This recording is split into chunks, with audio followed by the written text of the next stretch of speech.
Hello विद्यार्थी मित्रों, फरी एक बार चैप्टर नंबर 4 ની અંદર આપણે આગળની જે વિશેષ ચર્ચાઓ છે, જેવું કે આજે આપણે મુખ્ય વાત કરવી છે ટોર્ક સંબંધિત, એના તરફ આગળ વધીએ અને સંબંધિત જે થિયરી છે એની વાત કરીએ આજે. મિત્રો, આગળના જે જૂના કોન્સેપ્ટ છે એને ધીમે ધીમે તમે યાદ રાખવાનો પ્રયત્ન કર્યો હશે એવી આશા રાખું છું. એનો જ ઉપયોગ કરીને હવે આપણે આજની થિયરી, મુખ્ય થિયરી છે એ જોવાની છે. વિદ્યુત પ્રવાહ આધારિત ગૂંચળા પર જુદી જુદી સ્થિતિમાં લાગતા ટોર્કનું સૂત્ર મેળવો, આજની મિત્રો થિયરી છે અને આજનો આપણો પ્રશ્ન છે. વિદ્યુત પ્રવાહ આધારિત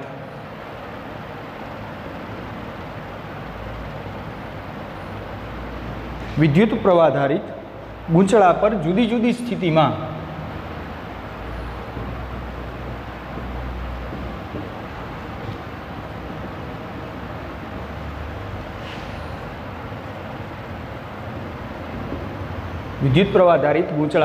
જુદી જુદી સ્થિતિમાં લાગતા ટોર્કનું સૂત્ર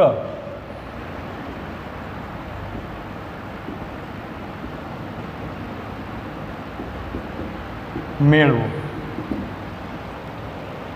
બે અલગ અલગ પરિસ્થિતિમાં ગૂંચળાનું સમતલ ચુંબકીય ક્ષેત્રને સમાંતર હોય અને સમાંતર ન હોય એવી બે અલગ અલગ સ્થિતિમાં મારે આ થિયરીને સાબિત કરવી છે.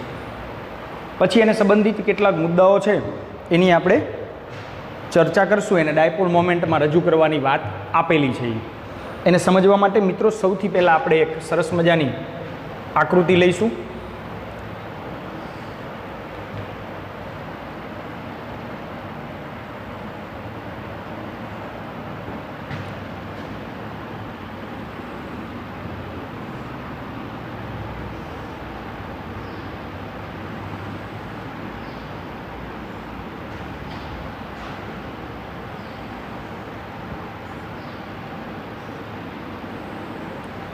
સમાન ચુંબકીય ક્ષેત્રમાં એક ગૂંચળું છે.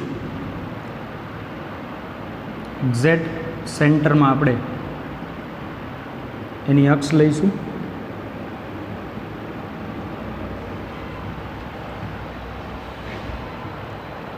આ બાજુ એ લંબાઈ અને આ લંબાઈને પી દર્શાવશું. એટલે મારે લંબચોરસ ગૂંચળાનું ક્ષેત્રફળ એ બી લઈ શકાય. લંબચોરસ ગૂંચળાનું ક્ષેત્રફળ એ બી લઈ શકાય. ચલો, અહીંયા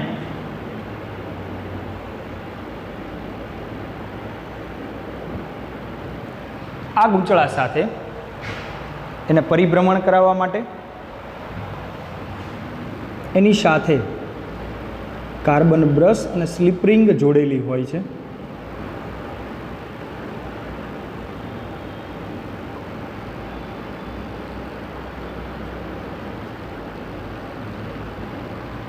કાર્બન બ્રશ અને સ્લિપ રિંગ જોડેલી હોય છે.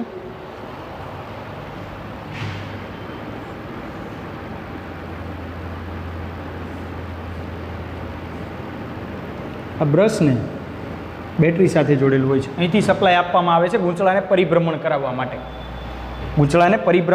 માટે. અહીંથી સપ્લાય આપવામાં આવે છે.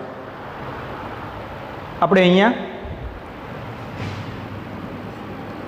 વિદ્યુત પ્રવાહ ધનથી ઋણ તરફ દર્શાવશું. એ, બી, સી અને ડી ભાગ દર્શાવશું. આપેલા ગૂંચળાની અંદર આને અનુરૂપ પ્રવાહની દિશા મિત્રો આમ દર્શાવશું આપણે.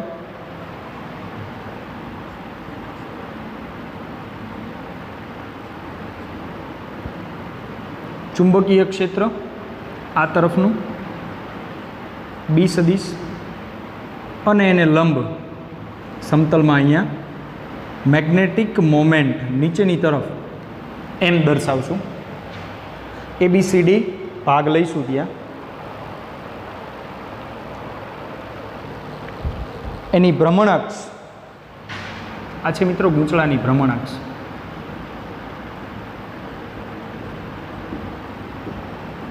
ઓમેગા જેટલી કોણીય ઝડપથી પરિભ્રમણ કરાવીએ આપણે તો એમાં ટોર્ક ઉત્પન્ન થાય.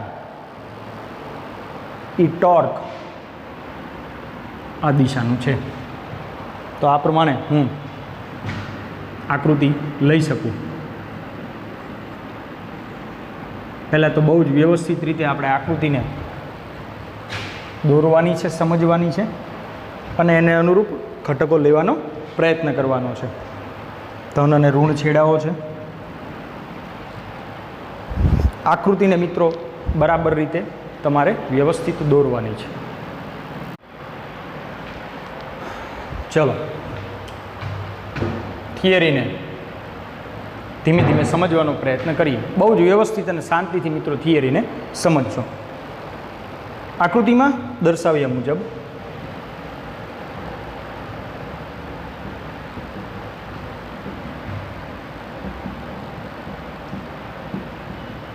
સ્થિર વિદ્યુત પ્રવાહ I ધરાવતું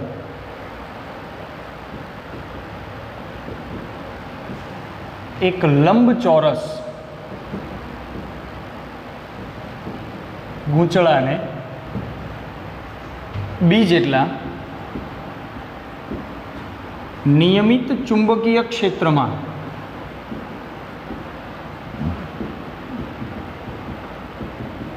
મૂકેલ છે. અહીંયા આપણે લીધેલી પરિસ્થિતિમાં ગૂંચળાની લંબાઈ B અને પહોળાઈ A છે. આપણે જે ગૂંચળું લીધું છે, અહીં ગૂંચળાની લંબાઈ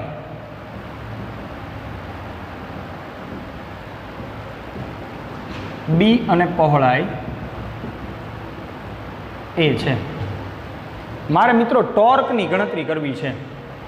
ટોર્કની ગણતરી બે રીતે કરી શકો. એટલે થિયરીમાં હું બે ઓપ્શનથી થિયરીને સાબિત કરીશ. આ પ્રથમ બેઝિક વાત છે. હવે ઓપ્શન તરફ આગળ વધીએ. સૌથી પહેલાં તો ગૂંચળાનું સમતલ ચુંબકીય ક્ષેત્રને સમાંતર હોય. એટલે આ દિશાનું ચુંબકીય ક્ષેત્ર છે ને આ ગૂંચળાનું સમતલ છે. અથવા ગૂંચળાનું સમતલ ચુંબકીય ક્ષેત્ર સાથે કંઈક થીટા કોણે હોય, કંઈક થીટા કોણે હોય, ત્યારે મારે આ બે પરિસ્થિતિમાં આ થિયરીને સમજવાનો પ્રયત્ન કરવો છે. ઓપ્શન એ, સ્પેસિફિકલી ઓપ્શન એની અંદર લખશું આપણે. ગૂંચળાનું સમતલ ચુંબકીય ક્ષેત્રની દિશામાં હોય ત્યારે ગૂંચળા પર લાગતું ટોર્ક. ગૂંચળાનું સમતલ ચુંબકીય ક્ષેત્રની દિશામાં હોય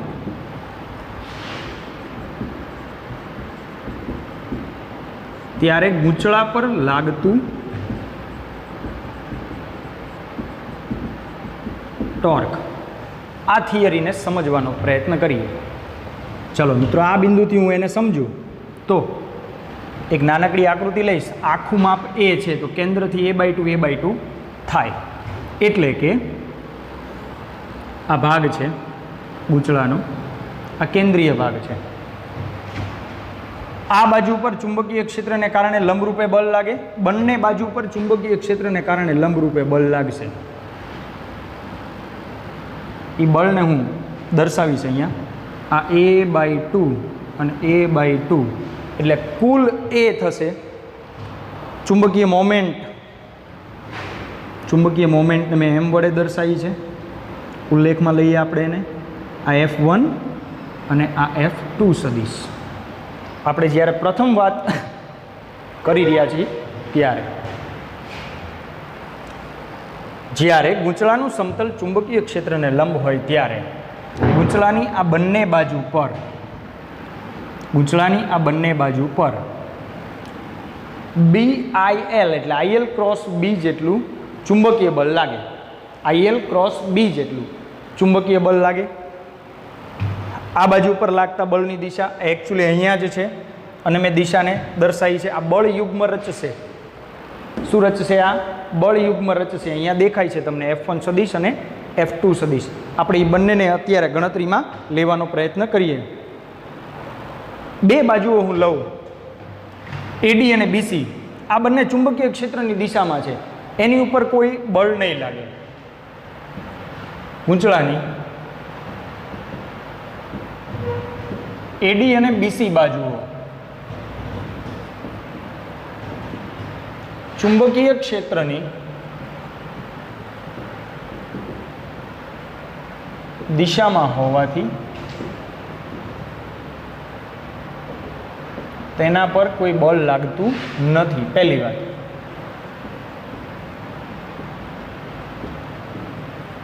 કારણ કે લંબરૂપે બળ લાગે, IL ક્રોસ બી ત્યાં થીટા બરાબર 0 થાય એટલે IBL સાઇન 0 0 થઈ જાય એટલે બળ શૂન્ય થઈ જાય. ટેકનિકલ વાત છે આ, કે ભાઈ આ બે બાજુઓ છે AD અને BC, એની ઉપર બળ નહીં લાગે.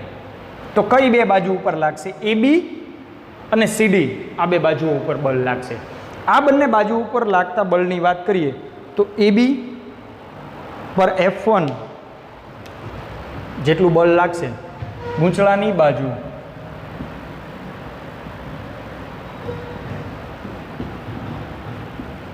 AB પર F1 જેટલું બળ લાગશે,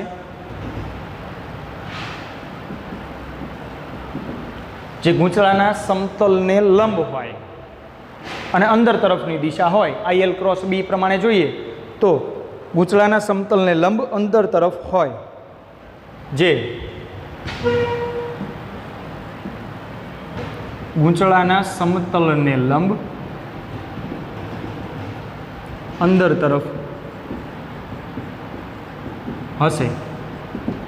માટે F1 નું મૂલ્ય લઉં હું તો I પ્રવાહ છે, બાજુનું માપ B છે એટલે BI પ્રવાહખંડ થાય ઇન્ટુ ચુંબકીય ક્ષેત્ર B એટલે BIB, સમીકરણ નંબર 1. F1 મળે મને BIB, B જેની લંબાઈ છે, I એમાંથી વહેતો પ્રવાહ છે, લાગતું બળ F1 છે. ટોર્ક લેતી વખતે આપણે એનું લંબ અંતર ધ્યાનમાં લઈશું. તે જ પ્રમાણે વાત કરું મિત્રો તો CD પર F2 ગૂંચળાના સમતલને લંબ બહાર તરફની દિશામાં, આ અંદર તરફની દિશા છે, આ બહાર તરફની દિશા છે. એટલે બીજો મુદ્દો લખીશું, ગૂંચળાની બાજુ CD પર F2 જેટલું બળ ગૂંચળાના સમતલને લંબ બહાર તરફ લાગશે. એનું મૂલ્ય પણ મિત્રો F2 ફરીથી BI અને કેપિટલ B આટલું થશે. લંબ છે એટલે IL ક્રોસ B પ્રમાણે સમીકરણ નંબર 2. મિત્રો પહેલાં આપણે આટલી વસ્તુને ધ્યાનમાં લેવાનો પ્રયત્ન કરશું અને વ્યવસ્થિત રીતે યાદ રાખશું. બંને બળોના મૂલ્યોની વાત કરો મિત્રો તો તમને એક સમાન લાગે છે. બંને બળો એક રેખસ્થ નથી.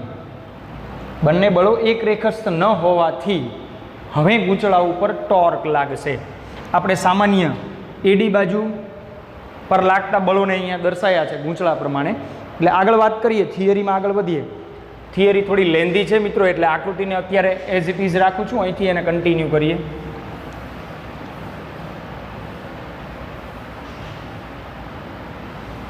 આકૃતિ રાખીએ છીએ ટેમ્પરરી.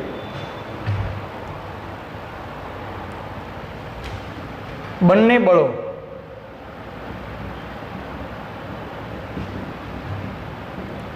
સમાન મૂલ્યના અને પરસ્પર વિરુદ્ધ દિશાના એક રેખસ્થ ન હોવાથી ગૂંચળા પર ટોર્ક લાગશે.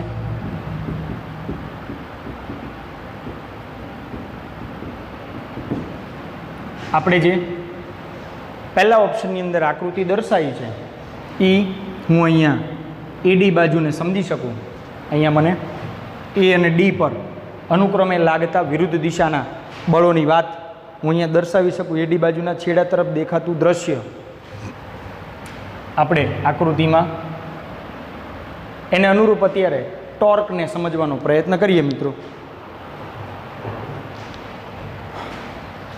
આકૃતિ પરથી સ્પષ્ટ છે કે જે ટોર્ક આપણને લાગે છે મિત્રો, એ ટોર્ક ગૂંચળાને આમાં વિષમ ઘડી દિશામાં ફેરવવાનો પ્રયત્ન કરશે. બંને બળોને કારણે લાગતું ટોર્ક, આ બળયુગ્મ રચાણું, બળયુગ્મને લીધે ટોર્ક લાગશે. તો બંને બળોને કારણે લાગતું બળ આકૃતિ પરથી સ્પષ્ટ છે કે ટોર્ક એ ગૂંચળાને વિષમ ઘડી દિશામાં ફેરવવાનો પ્રયત્ન કરશે. તમે જોઈ શકો છો અહીંયા આ જે દિશા છે આ કઈ થઈ? ઘડિયાળના કાંટાની વિરુદ્ધ દિશા થઈ. તો હવે મારે ટોર્ક લેવું છે, માટે torque tau is equal to tau 1 plus tau 2. બંને છેડાઓ પર લાગતા ટોર્કની વાત કરીએ તો બળ ગુણ્યા લંબંતર, આ લંબંતર છે, બળ ગુણ્યા લંબંતર, આ લંબંતર છે. તો એ પ્રમાણે F1 a/2 ને F2 a/2 લઈશું આપણે અહીંયા. માટે F1 બળ a/2 પ્લસ F2 બળ a/2. ચલો F1 અને F2 મિત્રો એક સમાન છે, બંને સમી 1 અને 2 પરથી, એટલે BIB a/2 plus BIB a/2 ક્યાંથી લીધું? સમી 1 પરથી. માટે 2 વખત ABIB/2 બગડો ઉડી ગયા. AB એટલે ગૂંચળાનું ક્ષેત્રફળ કેપિટલ A, AB એટલે ગૂંચળાનું ક્ષેત્રફળ કેપિટલ A, એટલે I કેપિટલ AB, માટે AB is equal to capital A.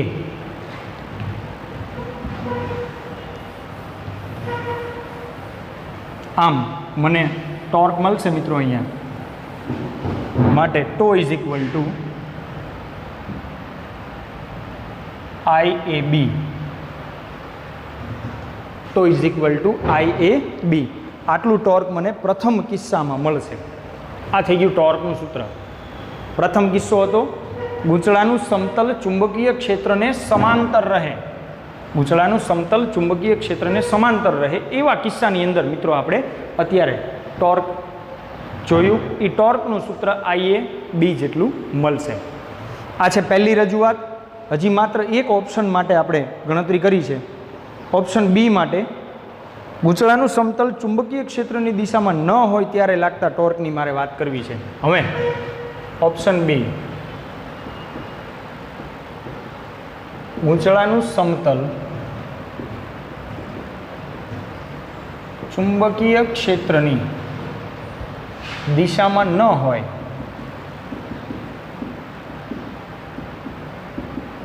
ત્યારે લાગતું ટોર્ક. થીટા કોણે હોય ત્યારે મિત્રો હું એને એક આકૃતિથી સમજવાનો પ્રયત્ન કરીશ. આ આપણું ચુંબકીય ક્ષેત્ર છે, આ ચુંબકીય મોમેન્ટ છે, થીટા કોણે છે, કેટલા કોણે છે? થીટા કોણે. ચલો આને આમ લઉં અને અહીંથી હું ગૂંચળાની બાજુને લેવાનો પ્રયત્ન કરું તો આ a/2, આ a/2.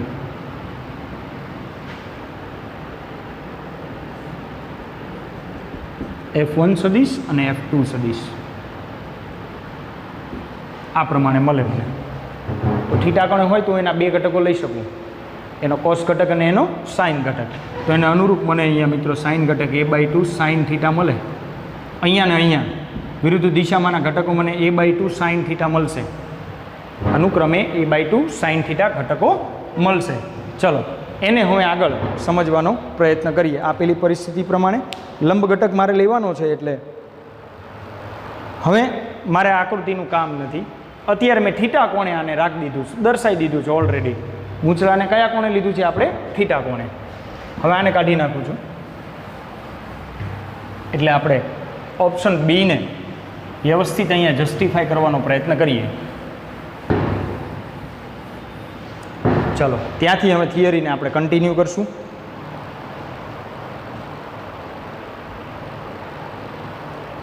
ધારો કે ગૂંચળાના સમતલનો ક્ષેત્રફળ સદિશ મિત્રો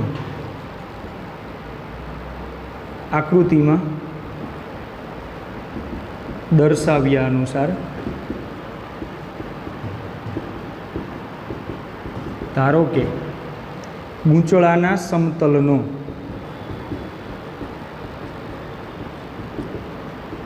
ક્ષેત્રફળ સદિશ એ ચુંબકીય ક્ષેત્ર સાથે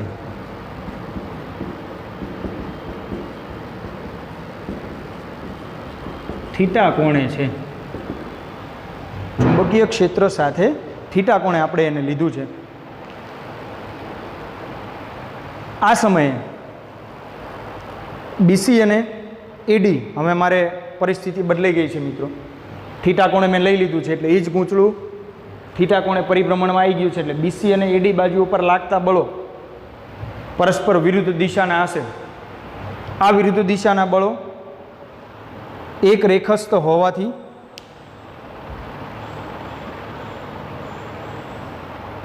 એકબીજાની અસર નાબૂદ કરશે એટલે કોઈ ટોર્ક લગાડશે નહીં. એ પરિસ્થિતિમાં બીસી અને ડીએ બે બાજુની વાત કરીએ, આગળની જે આકૃતિ આપણે દોરી છે એ પ્રમાણે તમે એને સમજવાનો પ્રયત્ન કરશો એટલે આ ઓપ્શનની અંદર આપણે એને જોઈ શકશું. આ સ્થિતિમાં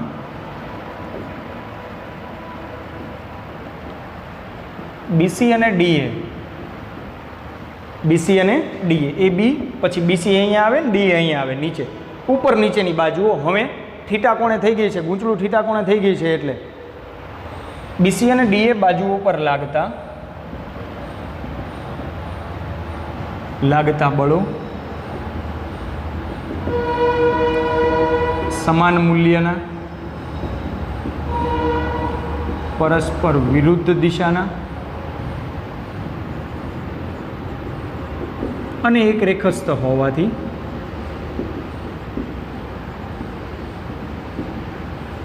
આ બંને બળો મિત્રો એકબીજાની અસરને નાબૂદ કરશે એટલે કોઈ ટોર્ક આના વડે નહીં લાગે હોવાથી બંને એકબીજાની અસર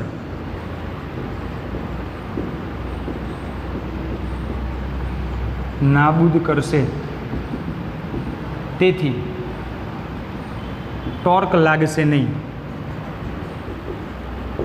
તો ટોર્ક શેના વડે લાગશે એ તો હવે ક્લિયર થઈ ગયું હોય કે એ બી અને સીડી બાજુઓ વડે જ ટોર્ક લાગે, આગળ આપણે જેમ જોયું હતું એમ. પણ માત્ર અહીંયા મારે બળયુગ્મની વાત કરવાની છે. એ બી અને સીડી બાજુઓ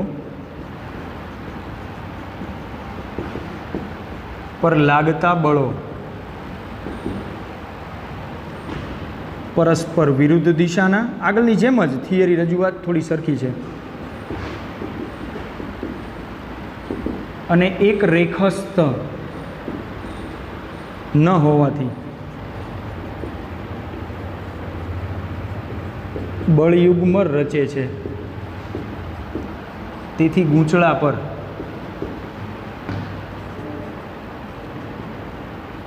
ટોર્ક લાગશે.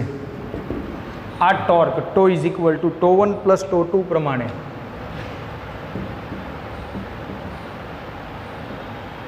બળ F1 a/2 સાઇન થીટા વત્તા F2 a/2 સાઇન થીટા, બળ ગુણ્યા લંબાંતર. આ બળ ગુણ્યા લંબાંતર એટલે a/2 sine theta, a/2 sine theta બળ એટલે F2 એટલે F1 a/2 સાઇન થીટા ને F2 a/2 સાઇન થીટા. ચલો F1 ને F2 તો હવે IB ઇન્ટુ બી આગળની જેમ જ હશે એટલે એને ફરીથી લખવાની જરૂર નથી. અહીંયા દર્શાવવું હોય તો દર્શાવી દો. માટે F1 બરાબર F2 બરાબર IB ઇન્ટુ બી એટલે એક કિંમત અહીંયા મૂકવામાં સરળતા રહે. F1 બરાબર F2 છે એટલે IB B a/2 sine theta plus IB into B a/2 sine theta 2 times થઈ જશે. 2 વખત ABIB સાઇન થીટા અને બાય 2 બગડો ઉડી જાય મિત્રો. AB એટલે A એટલે IAB સાઇન થીટા. કારણ તો કે capital A is equal to small a into B. આટલું ટોર્ક લાગે તો is equal to IAB sine theta. સદી સ્વરૂપે લખીએ મિત્રો તો આને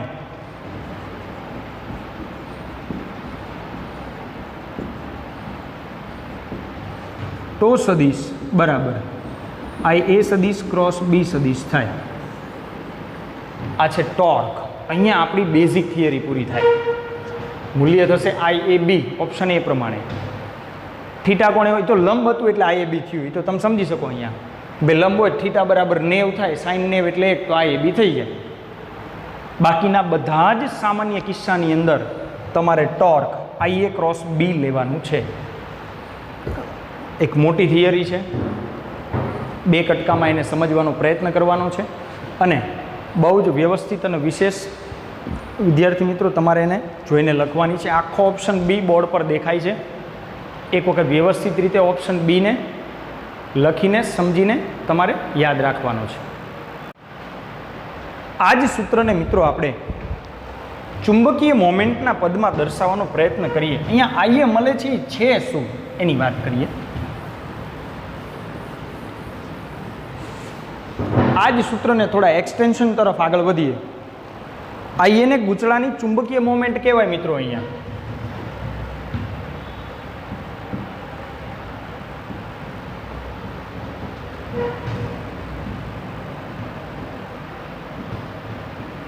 ગૂંચળાની ચુંબકીય મોમેન્ટ કહે છે.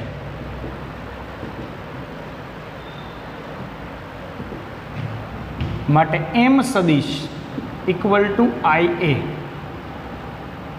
એને એમ વડે દર્શાવાય.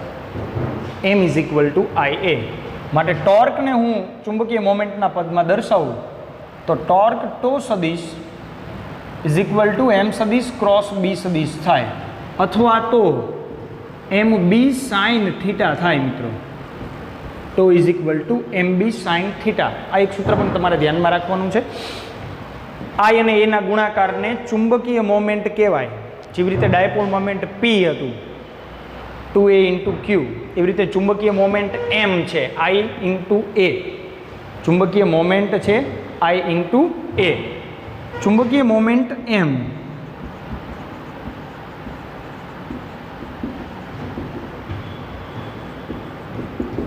નો એકમ બરાબર વિદ્યુત પ્રવાહ એમ્પિયરમાં અને ક્ષેત્રફળ મીટરમાં, મીટર વર્ગમાં, એટલે એમ્પિયર ઇન્ટુ મીટર સ્ક્વેર થશે. વિશેષમાં આપણે જ્યારે ડિટેલ એનાલિસિસ કરતા હોય ત્યારે આપણે એના એકમને પણ મિત્રો વ્યવસ્થિત ધ્યાનમાં લઈશું. તો આ થિયરીને અહીં સુધી એક્સટેન્ડ કરી શકાય છે. હજી આના કેટલાક કિસ્સાઓ આપણે જોઈ શકીએ.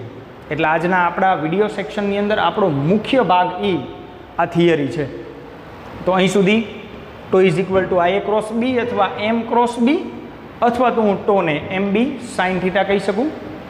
એમ ચુંબકીય મોમેન્ટ છે, એનો એકમ એમ્પિયર ઇન્ટુ મીટર સ્ક્વેર છે. ચલો વિવિધ કિસ્સાઓને મિત્રો સમજવાનો પ્રયત્ન કરીએ. હવે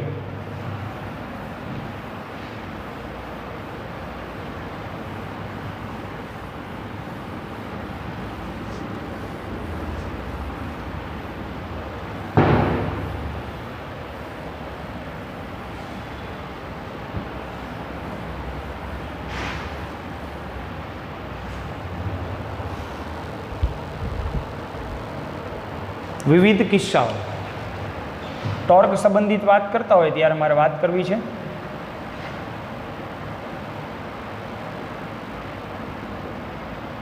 વિવિધ કિસ્સાઓની સૌથી પહેલો કિસ્સો આપણી પાસે મિત્રો ટોર્કનું સૂત્ર છે tau is equal to m cross B. ટોર્કનું સૂત્ર છે એમ ક્રોસ બી, એટલે મારે એમ અને બીની જ સ્થિતિ હવે ધ્યાનમાં લેવાની. એટલે કે જો એમ અને બી પરસ્પર સમાંતર કે પ્રતિ સમાંતર હોય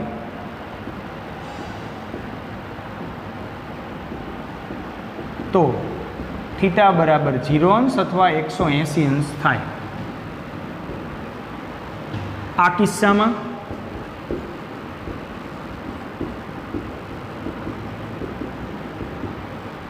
torque tau is equal to m B sine theta, sine 0 0 અને સાઇન 180 0, એટલે ટોર્ક શૂન્ય થાય.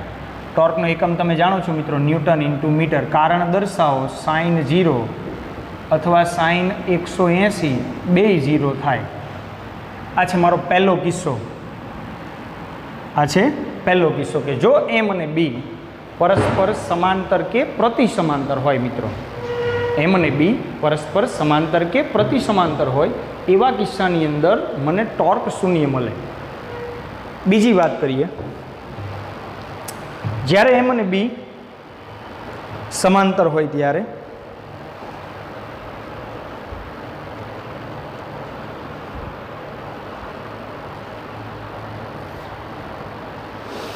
સમાંતર અને પ્રતિ સમાંતરમાં બે વિવિધ કિસ્સાઓ લઈ શકાય છે. જ્યારે લંબ હોય, પહેલાં એ કિસ્સાની વાત કરીએ. જો એમ અને બી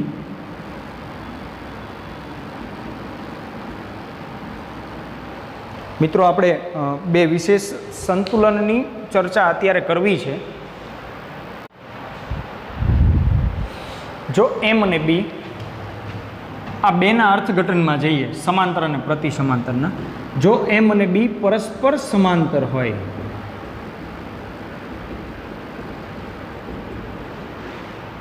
તો ગૂંચળું છે ને મિત્રો એ સ્થિર સંતુલનમાં હોય. ગૂંચળું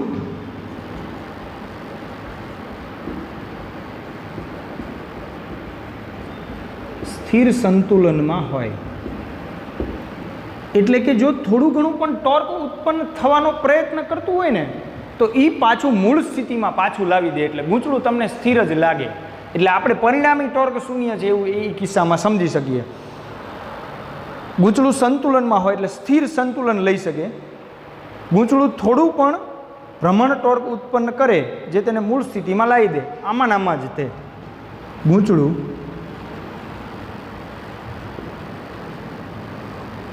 થોડું પણ ભ્રમણ ટોર્ક ઉત્પન્ન કરે જે તેને મૂળ સ્થિતિમાં લાવી દે.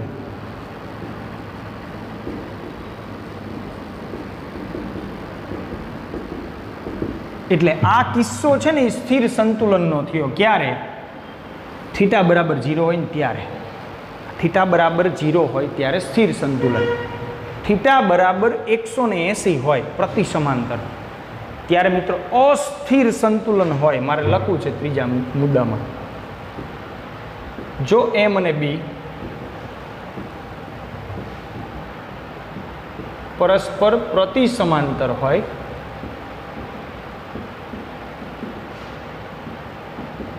ત્યારે ગૂંચળું અસ્થિર સંતુલનમાં હોય છે.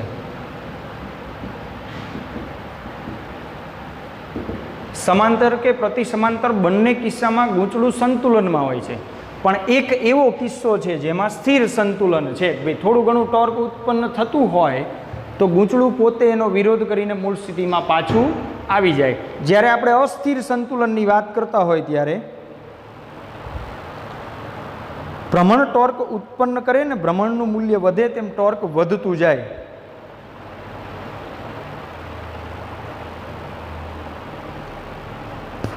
આ કિસ્સામાં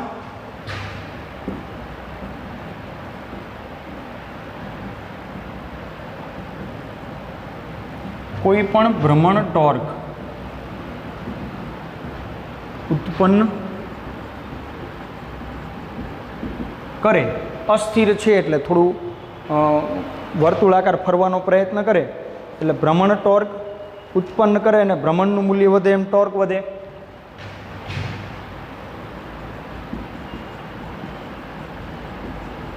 ભ્રમણનું મૂલ્ય વધે તેમ ટોર્ક વધે છે અને ગૂંચળું તે પ્રમાણે ચુંબકીય ક્ષેત્રની દિશામાં ગોઠવવાનો પ્રયત્ન કરે. સંતુલન ખરું, પરિણામી ટોર્ક શૂન્ય હોય, પરંતુ આપણે પરસ્પર વિરુદ્ધ દિશામાંના એક રેખસ્થ ન હોય એવા બળયુગ્મની અસર હેઠળ ટોર્ક લાગતું હોય છે. એટલે એમાં એક સમાંતરની કન્ડિશન એવી છે કે જેમાં ગૂંચળું સ્થિર સંતુલનમાં હોય ને, આ સંતુલનમાં કહેવાય પણ થોડું અસ્થિર હોય એવી દિશામાં ગોઠવવાનો પ્રયત્ન કરે ગૂંચળું કે જે દિશામાં ટોર્ક ઉત્પન્ન થતું હોય. એટલે એને આપણે અસ્થિર સંતુલનમાં લઈશું. જો ગૂંચળું પાસે વીંટાળેલ આંટાઓનું બનેલું હોય તો ચુંબકીય મોમેન્ટ, ચોથું જો ગૂંચળું પાસ પાસે વીંટાળેલા આટાઓનું બનેલું હોય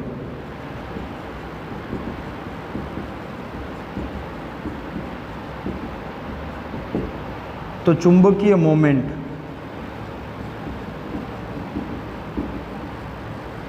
m = NIA થશે. એટલે આપણે આ કિસ્સામાં કુલ પ્રવાહ NI લઈ લેવાનો, કુલ પ્રવાહ NI લઈ લેવાનો એટલે મને ચુંબકીય મોમેન્ટ m NIA મળે. તો આ પ્રમાણે આ 4 મુદ્દાઓને વિદ્યાર્થી મિત્રો તમારે વ્યવસ્થિત વિવિધ કિસ્સાઓમાં યાદ રાખવાના છે અને આપણે ટોર્કને સમજવાનું છે.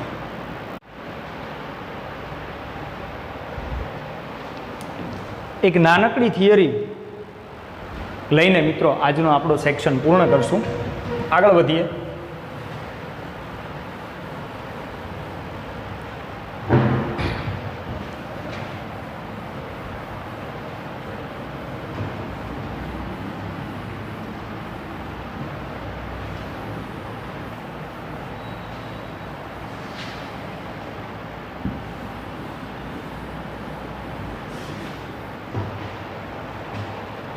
ચુંબકીય ડાયપોલ તરીકે વિદ્યુત પ્રવાહ આધારિત વર્તુળાકાર ગૂંચળું. આગળનો પ્રશ્ન છે,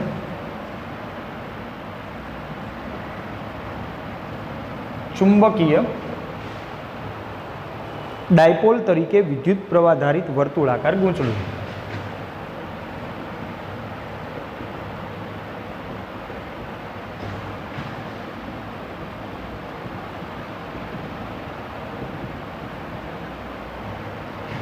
વર્તુળાકાર ગૂંચળું.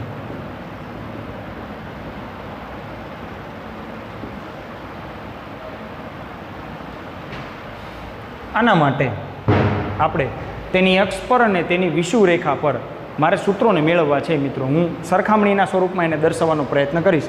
એટલે કોમન ટર્મ રાખીએ, સમજાવો. ચુંબકીય ડાયપોલ તરીકે વિદ્યુત પ્રવાહ આધારિત વર્તુળાકાર ગૂંચળું. આપણે એવું સમજાવવાનું છે. આના માટે એક આપણે વર્તુળાકાર ગૂંચળાની અક્ષ પરના બિંદુએ ચુંબકીય ક્ષેત્ર એની થિયરી જોઈ છે. ત્યાંથી આપણે આ મુદ્દાને સમજવાનો પ્રયત્ન કરીએ. I પ્રવાહ ધરાવતા R ત્રિજ્યાના વર્તુળાકાર ગૂંચળાની અક્ષ પર x અંતરે ચુંબકીય ક્ષેત્ર R ત્રિજ્યા ધરાવતા અને I પ્રવાહ ધરાવતા વર્તુળાકાર ગૂંચળાની અક્ષ પર x અંતરે ચુંબકીય ક્ષેત્ર. આ થિયરી આપણે સાબિત કરી છે. B = μ0 IR²/2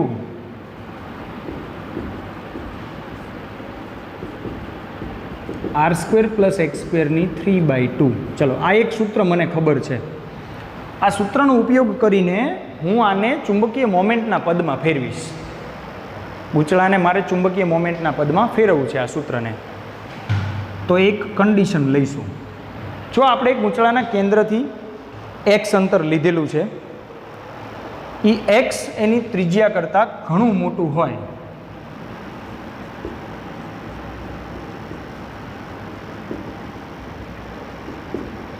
x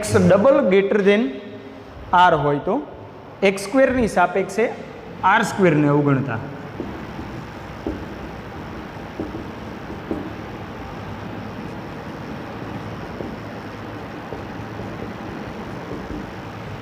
તો હું R² ને અવગણીશ અહીંયા. માટે B = μ0 IR²/2 x² ની 3/2 બગડો ઉડી જશે. μ0 IR²/2 x નો ઘન આવું મળે મને B. ચલો આગળ વધીએ. આગળનું સ્ટેપ μ0 I મિત્રો અહીંયા લઈશ πr² એટલે હું એમાં ફેરવવાનો પ્રયત્ન કરું તો /2π x નો ઘન પાઈ વડે ગુણાકાર અને પાઈ વડે ભાગાકાર. ચલો πr² એટલે a તો μ0 अपॉन 2 पाई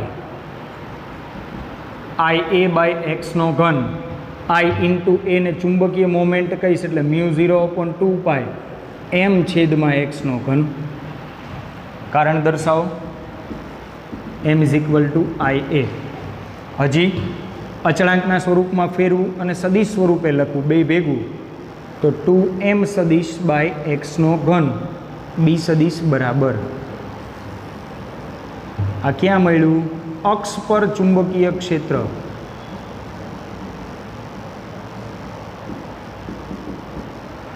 अक्ष पर चुंबकीय क्षेत्र मळ्युं μ0 अपॉन 4 पाई 2m बाय एक्सનો ઘન આપણે વ્યવસ્થિત ધ્યાનમાં લઈશું આ સૂત્ર હતું જ મારી પાસે જો x double greater than r હોય તો x² ની સાપેક્ષે r² ને અવગણતા તો μ0 i r² બાય 2 एक्सનો ઘન चलो पाई वडे गुणाकार भागाकार करता पाई r² ने ए लेता अहींया a is equal to pi r². कारण दर्शाओ अचळांकना स्वरूपમાં ફેરવતા આપણી પાસે અચળાંક બાયો-સાવરના નિયમ અનુસાર μ0 upon 4 પાઈ છે તો μ0 upon 4 pi 2m by x નો ઘન થાય તો અક્ષ પર ચુંબકીય ક્ષેત્ર મને આ પ્રમાણે મળે.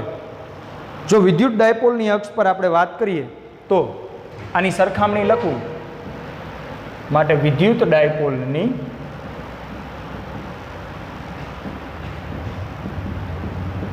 અક્ષ પર ચુંબકીય ક્ષેત્ર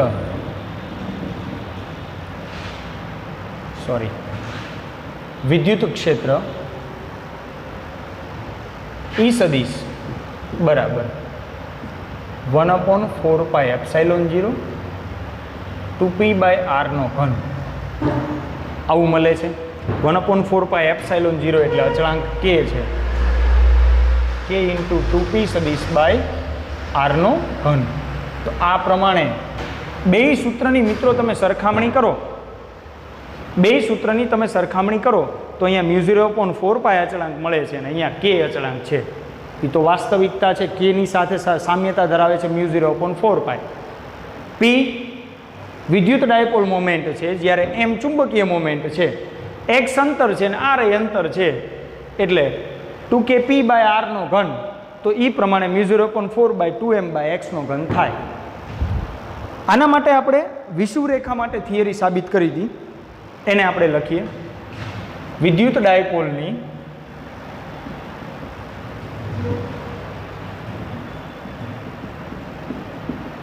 વિષુવરેખા પર વિદ્યુત ક્ષેત્ર બે અલગ અલગ સૂત્રોની આપણે અહીંયા સરખામણી દર્શાવીએ છીએ 1/4 પાઈ એપ્સિલોન 0 p ના છેદમાં r નો ઘન હતું મિત્રો એટલે કે kp બાય r નો ઘન થાય.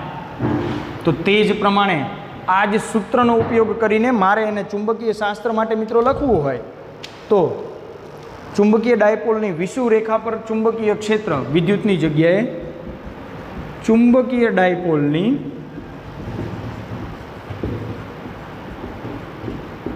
વિષુવરેખા પર ચુંબકીય ક્ષેત્ર હું લઈ શકું B is equal to μ0 upon 4 pi m by x નો ઘન આ પ્રમાણે લઈ શકાય અથવા y નો ઘન અહીંયા x અંતર તરીકે લીધું છે તો ત્યાં y અંતર તરીકે લઉં અથવા x ને x ને રાખો તોય ચાલે. તો આ પ્રમાણે મિત્રો હું સૂત્રની સરખામણી અહીંયા દર્શાવી શકીશ. આ બંનેમાં r દર્શાવ્યું છે તો આ બંનેમાં x રાખો ને કોમન સરખામણી. એટલે જેવી રીતે વિદ્યુત ડાયપોલ માટેની અક્ષ અને વિષુવરેખા પર વિદ્યુત ક્ષેત્ર મળે છે એમ ચુંબકીય ડાયપોલની અક્ષ અને વિષુવરેખા માટે આ બે સૂત્રો આપણે વાપરી શકીએ. વિષુવરેખા પર ચુંબકીય ક્ષેત્રમાં m આવે ને આમાં 2m આવે. આટલો ડિફરન્સ છે. આ એક થિયરી મિત્રો તમને વિદ્યુત અને ચુંબકીયની સરખામણી પણ દર્શાવે છે. તો આ પ્રમાણે વિદ્યાર્થી મિત્રો તમારે વ્યવસ્થિત રીતે આજની આપણી સૌથી મોટી મુખ્ય થિયરી હતી અને આ બીજી થિયરી છે એ બેને સમજવાની છે અને એ પ્રમાણે એને યાદ રાખવાની છે. હવે પછીની રજૂઆત મિત્રો આપણે આગળના લેક્ચરમાં જોઈશું. Thank you.